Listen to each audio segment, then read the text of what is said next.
ఏది ఏమైనా ఇది చాలా దురదృష్టకరమైన సంఘటన.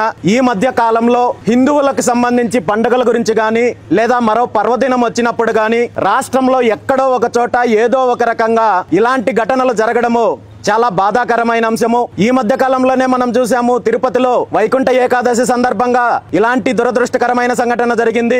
అది మర్చిపోకముందే సింహాచలం దేవస్థానం వద్ద ఇలాంటి ఘటన జరిగింది. అనేక మంది భక్తులు చనిపోయారు. ఈ 4 రోజుల క్రితము ఇక్కడ వెంకటేశ్వర స్వామి గుడిలో తొక్కిసలాట జరగడం వల్ల 9 మంది భక్తులు చనిపోయి అనేక మంది ఈ రోజు తీవ్రంగా గాయపడి క్షతగాత్రులుగా అవ్వడం అనేది చాలా దురదృష్టకరమైన సంఘటన. దీనికి బాధ్యత వహించాల్సిన ప్రభుత్వము, అధికారులు సంఘటన జరిగిన ప్రతిసారి ఏదో ఒక రకంగా కుంటి సాకులు చెప్తూ దాని నుండి తప్పించుకునే ప్రయత్నం చేస్తున్నారు తప్ప ఇలాంటి సంఘటనలు మళ్ళీ జరగకుండా, పునరావృతం కాకుండా ప్రభుత్వము, అధికారులు తీసుకోవాల్సిన చర్యలు శూన్యమని చెప్పాలి.